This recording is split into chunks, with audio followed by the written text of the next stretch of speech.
नोएडा में जहां जहां आगजनी हुई थी, पत्थरबाजी हुई थी, वहां वहां पुलिस पहरा दे रही है। शांति है। नोएडा को किसने जलाया, किसने अफवाह फैलाई और किसने ये अफवाह वाला सिस्टम एक्टिवेट कराया, सबके नाम एक एक कर सामने आ रहे हैं। एफआईआर में आरजेडी के नेशनल प्रवक्ता से लेकर कांग्रेस के कार्यकर्ता तक शामिल हैं। योगी लखनऊ से नोएडा पर बारीक नजर रखे हुए हैं। मॉनिटरिंग के साथ साथ इन्वेस्टिगेशन भी तगड़ी हो रही है। मजदूरी की नई स्कीम लागू करने से योगी ने मजदूरों का विश्वास तो जीत लिया। अब चढ़ाई उनके मंसूबों पर होनी है जिन्होंने नोएडा में यह हिंसा वाला प्रयोग करने की कोशिश की थी। पुलिस की तरफ से आप यहाँ पर काम करना है, काम करना तो फैक्ट्री में जाइए, अगर छुट्टी मनानी है तो घर पे पहुंचे, कोई आवाज खड़े नहीं, ऑटो नहीं। नोएडा में सड़क सड़क पुलिस फैक्ट्रियों के बाहर मार्च कर रही है, माइक लेकर अनाउंसमेंट कर रही है।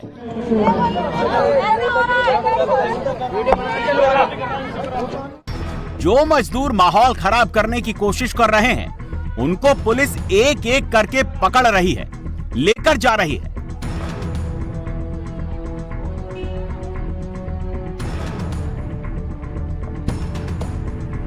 योगी की पुलिस की पूरी टीम नोएडा के चप्पे चप्पे पर तैनात कर दी गई है। यूपी पुलिस के अधिकारी, जवान सब चप्पे चप्पे पर मार्च कर रहे हैं। पुलिस की गाड़ी सायरन बजा रही है। नोएडा से लेकर ग्रेटर नोएडा तक पुलिस का मैसेज लाउड और क्लियर है कि अगर काम करना है तो कंपनी के अंदर जाओ, अगर विरोध करना है तो सीधे घर जाओ। नोएडा फेज 2 में अभी आप देख सकते हैं जितने सीनियर पुलिस ऑफिशियल्स हैं वो लगातार यहां पर पेट्रोलिंग कर रहे हैं और अगर कोई भी मजदूर कहीं सड़क पर अकेला दिखाई दे रहा है या इकट्ठा हो रहे हैं तो इस तरीके से अनाउंसमेंट की जा रही है कि आप बेवजह सड़क पर भीड़ ना लगाएं। किसी को सड़क पर रुकने की परमिशन नहीं है, क्योंकि हमने देखा कि पिछले 2 दिनों में जो मजदूरों की मांग थी उसके बाद कई जगह उग्र प्रदर्शन हुआ था और यही वजह है कि आज इस तरीके का उग्र प्रदर्शन ना हो। सरकार ने मांगे मान ली हैं, जो सैलरी है उसको बढ़ाया गया है योग्यता के हिसाब से, लेकिन उसके बावजूद कई जगह से इस तरह की खबरें आती हैं कि कुछ मजदूर सड़क पर इकट्ठा हो रहे हैं। तो एहतियात के तौर पर इसी तरीके से आज न केवल फुट मार्च किया जा रहा है बल्कि गाड़ियों से भी पुलिस इस वक्त पेट्रोलिंग कर रही है। जितना इंडस्ट्रियल इलाके हैं, जहां जहां पर फैक्ट्रीज हैं, कंपनीज हैं, जहां वर्कर्स पहुंचते हैं, लेबर्स पहुंचते हैं, वहां पर आरएएफ के साथ इस वक्त पुलिस की टीम जो है वो पेट्रोलिंग कर रही है।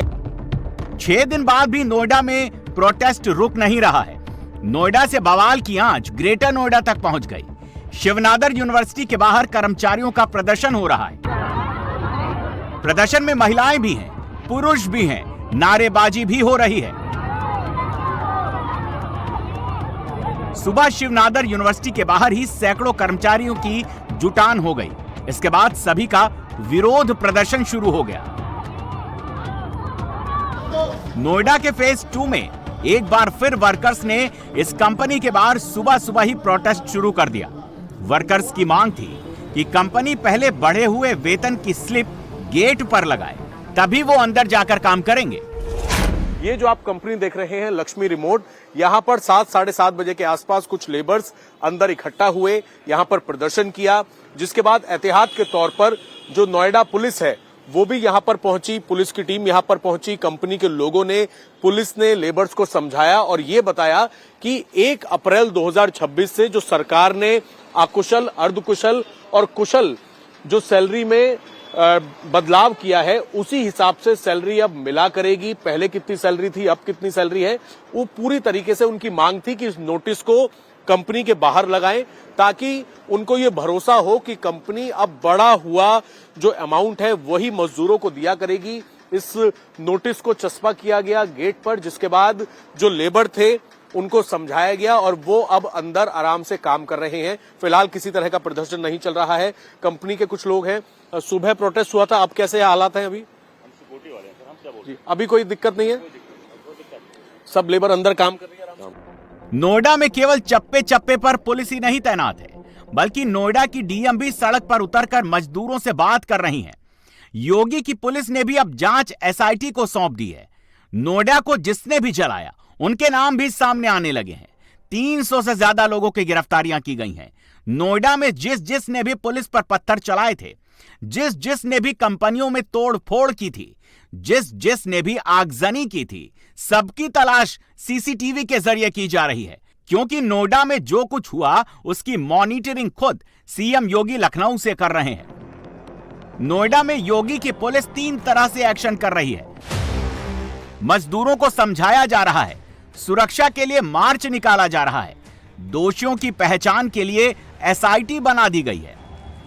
2 दिन पहले नोएडा में जहां जहां भी आगजनी हुई थी, पथराव किया गया था, बवाल मचाया गया था, हर एक स्पॉट पर शांति है, हर एक स्पॉट पर पुलिस का पहरा कायम है, जिससे बात आगे न बढ़े।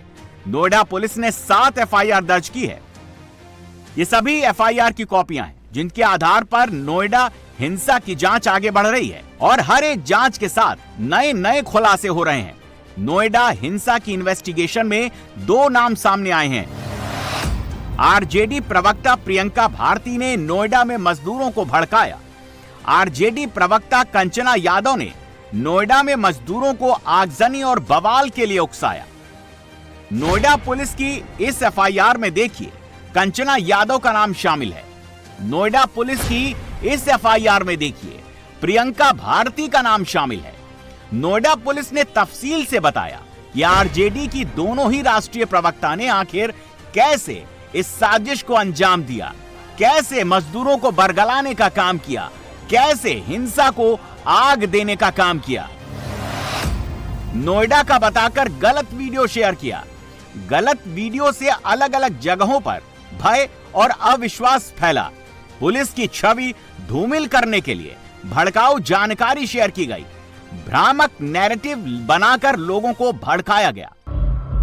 नोएडा हिंसा केस की मॉनिटरिंग सीधे लखनऊ से हो रही है। लखनऊ के कंट्रोल रूम में यूपी के डीजीपी और डीजी लॉ एंड ऑर्डर एक जानकारी ले रहे हैं, एक सबूत देख रहे हैं, एक सीसीटीवी को खंगाला जा रहा है। सोशल मीडिया पर एक मैसेज की इन्वेस्टिगेशन हो रही है। नोएडा हिंसा के एक तार जोड़े जा रहे हैं और ये एकदम तय है कि नोएडा हिंसा में जितने भी गुनहगार हैं, दोषी हैं, उनमें से किसी को भी बख्शा नहीं जाएगा। अगर कोई बात ऐसी होती है तो डाटा हम उठाएंगे, अज्ञात में एक एफआईआर पंजीकृत करेंगे, और चाहे कोई दूसरे प्रदेश का हो और चाहे दूर किसी जनपद का हो, आज नहीं तो कल 4 दिन बाद लोकल की पुलिस उसके घर पहुंच जाएगी, उनको टांग के लाएगी, उनको जेल जाना पड़ेगा। इसलिए मेरा अनुरोध है कि जो तुम्हारी वाजिब मांगे है उस पर काम चल रहा है शासन प्रशासन का। अगर आपको काम करना हो तो आप इन करके आराम से काम करने जाओ। अगर आपका काम नहीं करना है आज की तो आप छुट्टी ले लो। दोनों ऑप्शन आपके पास है। लेकिन सड़क में कोई उदंडता अभद्रता अगर करोगे तो कार्रवाई करेंगे और कठोर कार्रवाई करेंगे। सड़क पर योगी की पुलिस ने साफ कर दिया है कि अगर कानून को हाथ में लिया, साजिश फैलाई, मजदूरों को बरगलाया, अफवाह फैलाई, हिंसा आगजनी की, तो फिर एक्शन बहुत कड़ा किया जाएगा, बख्शा किसी को नहीं जाएगा। अपनी जेन्युइन समस्या है, सब लोग बच्चे पालने आए हो। नोएडा में हिंसा हुई, आगजनी हुई, क्योंकि साजिश के तहत एक साजिश गैंग ने अफवाह फैलाई। योगी अब हर किसी का इलाज कर रहे हैं।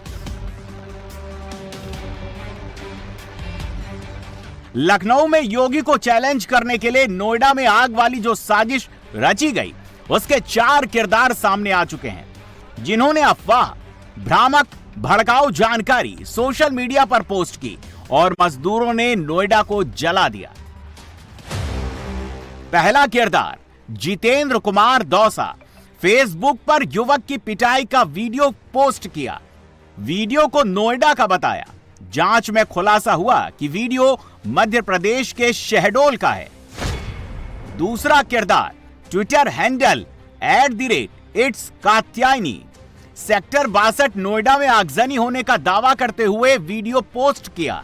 पुलिस जांच में वीडियो पूरी तरह फर्जी पाया गया। यह वीडियो किसी दूसरी जगह का था। तीसरा किरदार अनुषी तिवारी, नोएडा में पुलिस की गोली से 14 लोगों की मौत और 32 लोगों के घायल होने वाली पोस्ट डाली थी। कानून व्यवस्था खराब करने और हिंसा भड़काने के लिए पोस्ट की थी। चौथा किरदार मीर इलियासी, नोएडा में पुलिस की गोली से 14 लोगों की मौत और 32 लोगों के घायल होने की पोस्ट डाली थी। कानून व्यवस्था खराब करने और हिंसा भड़काने के लिए पोस्ट की थी। नोएडा हिंसा में साजिश फैलाने वालों में नाम कांग्रेस के कार्यकर्ताओं का आ रहा है, आरजेडी के राष्ट्रीय प्रवक्ताओं का आ रहा है, लेकिन हिसाब अब एक एक का किया जाएगा। नोएडा में आग लगाकर योगी को बदनाम करने का जो षड्यंत्र रचा गया था, उसे अब योगी का तंत्र एक एक करके तार तार कर रहा है। योगी सरकार ने कल ही साफ कर दिया था कि जितनी संपत्तियों का नुकसान हुआ है, उसकी भरपाई चिन्हित किए गए लोगों से की जाएगी। योगी सरकार में मजदूरों की सुनवाई करने के लिए पूरा योगी का सिस्टम सड़क पर उतर गया है। हर जगह जहां जहां मजदूर अपनी परेशानी को लेकर विरोध कर रहे हैं, वहां वहां अधिकारी पहुंचकर मजदूरों को समझा रहे हैं, उनसे बात कर रहे हैं, जिससे भ्रामक जानकारी न फैले और मजदूर एक बार फिर कोई उग्र प्रदर्शन न कर बैठे। अब गौतम बुद्ध नगर का वेतन 13,690 से लेकर 16,868 के बीच में विभिन्न श्रेणी के श्रमिकों के लिए निर्धारित किया गया है। इसके साथ साथ कुछ निर्देश भी मैं देना चाहती हूँ। जो हमारे औद्योगिक क्षेत्र में औद्योगिक इकाइयाँ और श्रमिकों के बीच में कई जगह कड़ी है संविदाकारों की, जिनको हम आउटसोर्सिंग एजेंसी भी कहते हैं, उनको मैं ये बताना चाहती हूँ कि अगर उनके द्वारा किसी भी उनके एम्प्लॉय या श्रमिक द्वारा कोई भी उपद्रवी व्यवहार किया जाता है या वायलेंस किया जाता है, उसके लिए जो आउटसोर्सिंग एजेंसी है उस पर भी कार्रवाई करी जाएगी, उनका लाइसेंस टर्मिनेट किया जाएगा और उनको ब्लैकलिस्ट भी किया। मैं पुनः सभी से अपील करती हूँ, शांति व्यवस्था बनाए रखें। Violence is not the answer. किसी भी प्रकार का वायलेंस होगा, किसी भी प्रकार का अराजकता अगर फैलाई जाएगी, उस पर सख्त कार्रवाई करी जाएगी।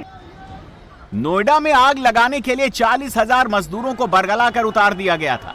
70 से ज्यादा जगहों पर माहौल खराब करने की कोशिश की गई थी, लेकिन योगी की पुलिस हर जगह मौजूद रही, एक एक मामले को सुरक्षा के साथ टैकल किया, वरना नोएडा में जो आग लगती वो शायद अभी तक न बुझ पाती। योगी के खिलाफ साजिश रचने वालों ने सोचा था नोएडा में आग लगा देंगे तो कानून व्यवस्था के नाम पर पहले योगी की पुलिस को घेरेंगे, बदनाम करेंगे, फिर मजबूत लॉ एंड ऑर्डर का मॉडल बनाने वाले सीएम योगी को टारगेट करेंगे। लेकिन 9 साल से यूपी को विकास की राह पर चला रहे योगी की ताकत को वो मिसअंडरस्टैंड कर बैठे। योगी ने न केवल अब मजदूरों की सैलरी बढ़वा दी है, बल्कि उनके हितों के लिए बोनस से लेकर दोगुने ओवर टाइम तक की व्यवस्था कर दी है। बेसिक सुविधाओं के साथ साथ महिलाओं के खिलाफ होने वाले अत्याचार के खिलाफ भी गाइडलाइन लागू करवा दी है। नोएडा में मजदूर फिर से काम पर लौट आए हैं। कंपनी की बाउंड्री के अंदर काम शुरू हो गया है। योगी ने मजदूरों का विश्वास हासिल कर लिया है। हमें किसी भी बाहरी तत्व के हस्तक्षेप को अपने ग्रुप के अंदर के मामलों में, अपने समूह के अंदर के मामले में, अपने प्लांट के मामले में उसको किसी भी प्रकार के हस्तक्षेप करने की छूट नहीं देनी चाहिए, किसी भी स्थिति में नहीं देनी चाहिए, क्योंकि बिगाड़ने वाले बहुत आएंगे, बनाने वाले बहुत कम मिलेंगे। यूपी में किसी भी तरह का दंगा, उत्पात, बवाल नॉट अलाउड है और नोएडा में तो साजिश के तहत आग लगा दी गई थी, जमकर उत्पात मचाया गया था। लेकिन अब योगी के साथ साथ योगी का पूरा सिस्टम उन लोगों के खिलाफ एक्शन में जुट गया है जिन्होंने नोएडा में एक नया प्रयोग करने की कोशिश की थी। योगी को लॉ एंड ऑर्डर के एंड पर चैलेंज करने की कोशिश की थी।